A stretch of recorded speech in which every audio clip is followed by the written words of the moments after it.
فأعوذ بالله من الشيطان الرجيم وإذ يمكر بك الذين كفروا ليثبتوك أو يقتلوك أو يخرجوك ويمكرون ويمكر الله والله خير الماكرين। বাংলাদেশ জামায়াতে ইসলামী Saudia union শাখার উদ্যোগে আজকের এই ইফতারি অনুষ্ঠানের সম্মানিত সভাপতি, বিশিষ্ট ইসলামী চিন্তাবিদ, শিক্ষাবিদ, আমাদের এলাকার দায়িত্বশীল জনাব বাবর আলী দামাত বারকাতুহুল আলিয়া, উপস্থিত হয়েছেন জেলার সহকারী সেক্রেটারি জনাব খায়রুল ইসলাম রবি, এ থানার সাবেক আমির শ্রদ্ধাভাজন চাচা জনাব আশরাফুল আজাদ, এখানে উপস্থিত আছেন আপনাদের এই ইবি থানার সম্মানিত আমির জননেতা জনাব রফিকুল ইসলাম, সাউদিয়া ইউনিয়ন পরিষদ নির্বাচন সামনে আসতেছে, আপনারা জানেন এখানকার যিনি জামাত ইসলামী বাংলাদেশ থেকে নমিনি, যেহেতু এই দলে প্রার্থী নেই, প্রার্থী হয় তারা নিজেরা, নমিনি তাকে বানানো হয়, জনাব হায়াত আলী ভাই সহ অন্যান্য অতিথিবৃন্দ, সামনে বসা প্রাণপ্রিয় এলাকাবাসী, আমরা সিয়াম সাধনায় আছি।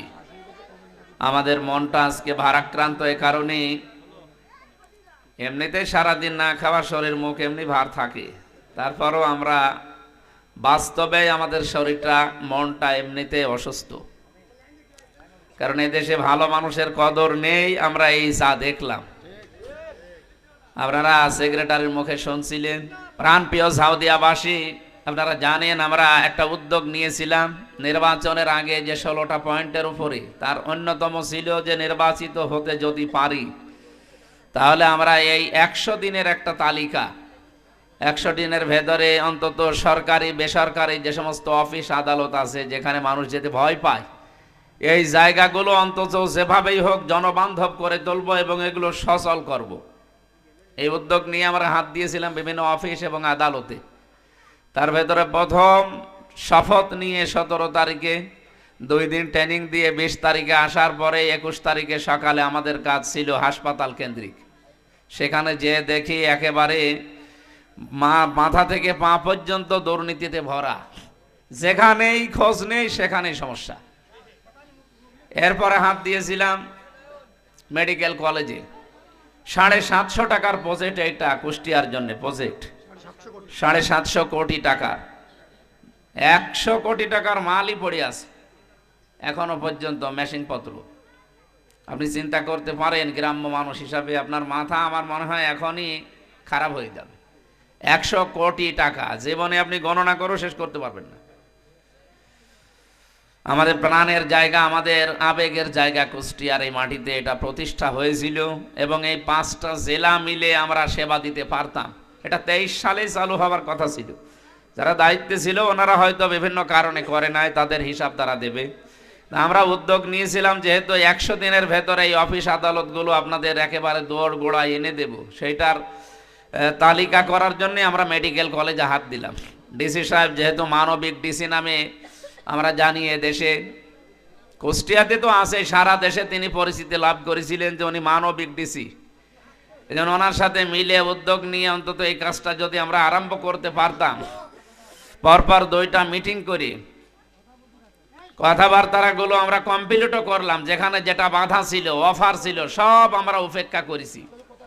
কত রকমের কত অফার দিয়েছিল, সব মানে পায়ের নিচে দলিত মথিত করে আমরা বললাম চালু হবে। 7 দিনের ভেতরে একটা সুসংবাদ, 23টা বিষয় এই জায়গায় কাজ করার কথা ছিল। বিভাগ মাত্র 2টা বিভাগ খোলা আছে, 23টা বিভাগ খুললে আপনি কি কি সাফল্য অর্জন হয়তো আমাদের আপনি টের পাচ্ছেন, যেখানে 2টাই প্রায় অনেকে এখন সেবা পাচ্ছে। 23টা বিভাগ খুললে আমরা অনেক দূর এগিয়ে যেতে পারতাম।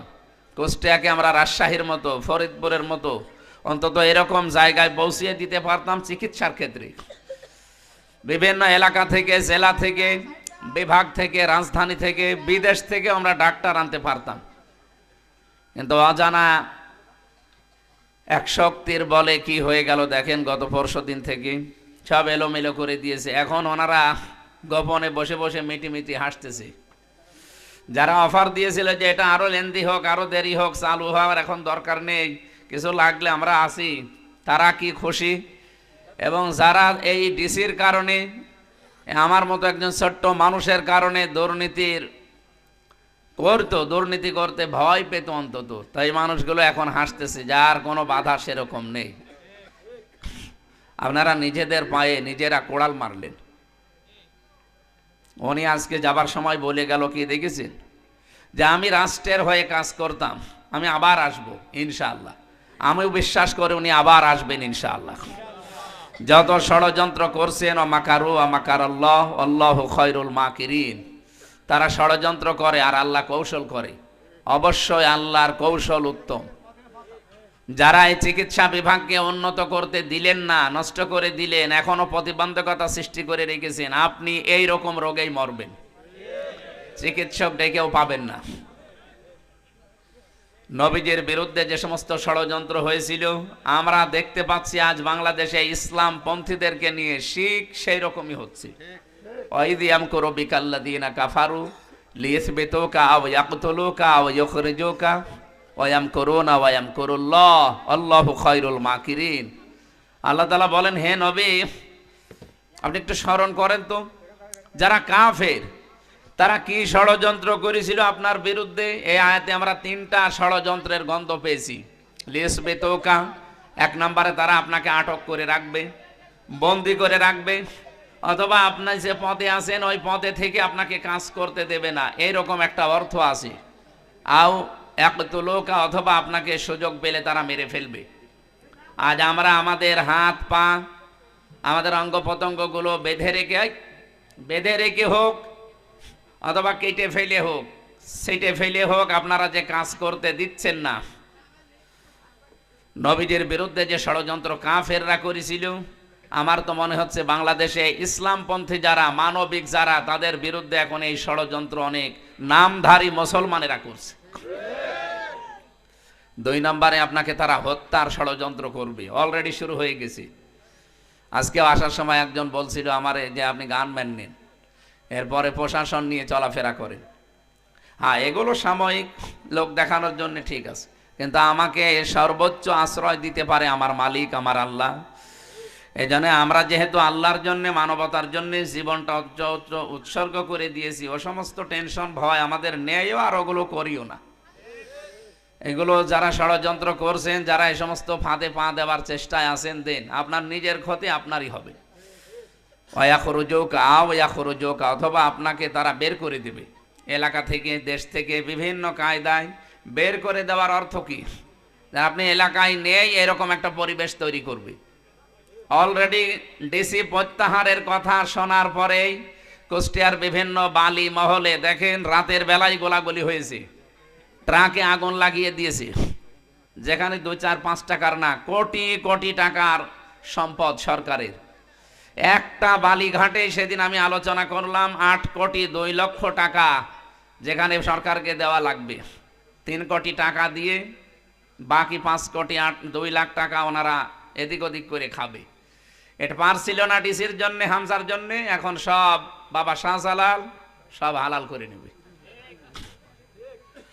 এরপরে আমরা মনে করছিলাম সামনে মাদকের বিরুদ্ধে কিছু হাত দিয়েছি এবং আরো কঠোর হস্তে দমন করি, অন্তত আমাদের যুব সমাজকে, আমাদের পরিবারকে আমরা বাঁচাতে চাই। আপনারা চান না? এটা একবারে হবে না।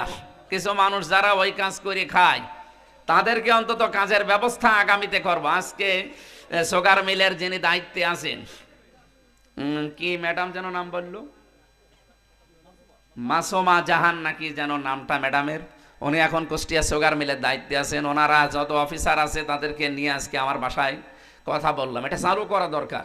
এখানে যদি অন্তত 2-3 হাজার মানুষের এদিক ওদিক করে কাজের ব্যবস্থা হয়, তাহলে যে মানুষগুলো এই যে মাদকের সাথে জড়িত হয়ে যাচ্ছে, ইয়াবা এবং বিভিন্ন মানে ক্ষতিকারক জিনিসের সাথে, তারা কাজ পেলে ওই কাজগুলো তারা ছেড়ে দিলে পরিবারটাও সচ্ছল হবে। 2 নম্বরে তারা তাদের শরীরকে, সমাজকে বাঁচাতে পারবে। এই উদ্যোগগুলোকে আমরা খারাপ নিয়েছি। কুষ্টিয়ার সবচাইতে বড় ক্যান্সার ছিল চাঁদাবাজি করা। আজকে হিন্দু ধর্মের প্রায় 30 জন এসেছিল আমার বাড়িতে, তারা বলছে আমরা জর্জরিত ছিলাম চাঁদার জন্য। আমি এখনো পর্যন্ত চাঁদা দিয়ে যাচ্ছি, এই কিছুদিন বন্ধ হয়েছে। এই খাজানগর কবুরহাটে একজনকে চাঁদাবাজি করার সময় এই যে জনগণ পিটিয়েছে, ধরে এখন সে পালিয়েছে। এই একটার জন্যে অনেক শান্ত হয়ে আছে, কিন্তু বাস্তবতা কি আমরা দেখছি। এটা যদি আমরা 100 ভাগ বন্ধ করতে সামনে না পারি, আপনি দেখবেন ওই যে 17 বছর যেভাবে কাটিয়েছি ওইভাবে আবার কাটানো হবে। তো এই জন্যে একটা একটা করে মনে করলাম যে 100 দিনের ভেতরে পরিকল্পনায় আমি এগুলো সব হাত দিতাম, অন্তত সেইগুলো শুধু সংসদে থাকা লাগে 5 দিন 7 দিন 10 দিন, ওই সময় বাদ দিয়ে পড়াটার সময় আমি এলাকাতে বিভিন্ন জায়গায় যেখানে দুর্নীতি দেখবো আগে সেই জায়গায় তুটি টেপে ধরবো। এই যে বাজারে গিয়েছিলাম মনিটরিং করতে, আকাশ পাতাল করে ফেলেছি। যে একটা মুরগি কিনে 570 টাকা দিয়ে সরকারি রেট আপনি 1 কেজিতে বেচতে পারেন, ওটা আরো 20 টাকা লাভ করি, অথচ সেই লোক বেচছে 80 টাকা লাভ করি। আমার নাই টাকা আছে, আমি কিনে নিলাম। তো একটা গরিব মানুষ তো কিয়ামতের আগে ওটা কিনতে পারবে না। এই তখনই মানুষ দুর্নীতিতে জড়িয়ে পড়ে, যখন দেখে যে খাদ্যদ্রব্য এবং আমার নাগালের বাইরে চলে যাচ্ছে, বাস্তবতার ঠিক নেই, তখন মানুষ খারাপ হয়ে যায়। তা আমরা এই সমস্ত কাজগুলো হাতে নেওয়ার জন্য যাদের কাছে বললাম, তারা বলছে যে আমরা আসি পেছনে, ভালো ভালো কাজ করবেন, পেছনে আসি। অথচ বাস্তবতা এখন পুরাটা উল্টা দেখছি। আমাদের এলাকায় যেন আমরা কাজ করতে না পারি, যেহেতু এই জেলায় 3 জন আমরা জামাত ইসলামের এমপি পাশ করেছি, আর একজন আছে দৌলতপুরে, একজন বিএনপিতে, উনি যেহেতু অন্য সাইডের, আমরা তো একেবারে ফ্রন্টে 3 জন। বিভিন্ন কাজ হাতে নেওয়ার জন্য যেকোনো উদ্যোগ নিচ্ছি, অথচ দেখতে পাচ্ছি এই মানুষগুলো যারা সামনাসামনি বলছিল আসি, পেছনে তারা দড়ি কেটে দিচ্ছে। এবং অস্থিতিশীল করার জন্য তারা এত পায় তারা করছে, বাস্তবে আমার মাথা খারাপ হয়ে যাচ্ছে যে এ কি বলে কি সামনে আর করছে কি। এক বড়িয়া নিয়ে পাগল হয়ে গেলাম। এই যে বটতল ইউনিয়নের বড়িয়া টাকি মারা, কি অবস্থা দেখেছেন? 150-200 জায়গাগুলো শেষ করে ফেলেছে, ঘর বাড়ি। আমি আমার সব মনে আছে। আমরা আরো যে উদ্যোগগুলো সামনে নেব মনে করছিলাম, প্রশাসনের জন্য একটা উদ্যোগ আমার ছিল যে সংসদের প্রথম অধিবেশনে বাংলাদেশের প্রশাসন যে ঘুষ খায়, তারা যে দুর্নীতি করে, এটা এমনি এমনি করে না। এদেরকে এখান থেকে মুক্ত করতে হলে কয়েকটা উদ্যোগ হাতে নেওয়া দরকার। 1 নম্বরে তারা 8 ঘন্টা ডিউটির পরে যে ডিউটিগুলো তারা করবে, ওভার টাইম হিসাবে তাদের সরকার বেতন দেওয়া লাগবে। এটা আমি সামনে উদ্যোগ নিয়েছি এবং করব। 2 নম্বরে ঝুঁকি ভাতা, যেটা ওটা শুধু উপরের অফিসাররা পায়। কেন? এই যে কনস্টেবল বসে আছে, এ কি দায়িত্ব পালন করছে না? একজন কনস্টেবলও যা, আমার কাছে আইসিও তা। সুতরাং সবার অধিকার যেন সমুন্নত থাকে, এই অধিকারগুলো আমরা আগামীতে চেষ্টা করব, দেখি আল্লাহ কি করে। আরো অনেকগুলো উদ্যোগ নিয়েছিলাম, কিন্তু এখন জনগণ সাথে থাকলে আমরা পারবো ইনশাল্লাহ, আল্লাহর রহমত আছে। আমার যা ষড়যন্ত্র করছে আয়াতের উপরে বিশ্বাস করে আমরা আগাবো। ওয়ায়াম করুন ওয়ায়াম করুল্লাহ, হে নবী, ওরা ষড়যন্ত্র করে, আমি আল্লাহ কৌশল করি। যারা ষড়যন্ত্র করছেন, একটা ক্যান্সার লাগিয়ে দেবে শরীরে, অথবা আপনার বাচ্চার মাথায় টিউমার হবে, ক্যান্সার, 14 বংশ বিক্রি করে শেষে খালি ছোটাছুটি করবে। আল্লাহর সাথে পাল্লা দিয়ে পারা যাবে? আল্লাহু খায়রুল মাকিরিন। আমাদের আল্লাহ আছেন এবং উনি উত্তম কৌশল অবলম্বন করবেন ইনশাআল্লাহ। আল্লাহর উপরে ভরসা করে সবাইকে সাথে নিয়ে আগামীর বাংলাদেশ, আগামীর কুষ্টিয়া গড়ব, এই উদ্দেশ্য নিয়ে এসেছি এই কথাগুলো বলার জন্য। আপনারা সবাই সাথে থাকেন। যেহেতু আর 6-7 মিনিট আছে, ইফতারিটা বিতরণ করেন, আমরা শেষে 1 মিনিট মোনাজাত করে দেব।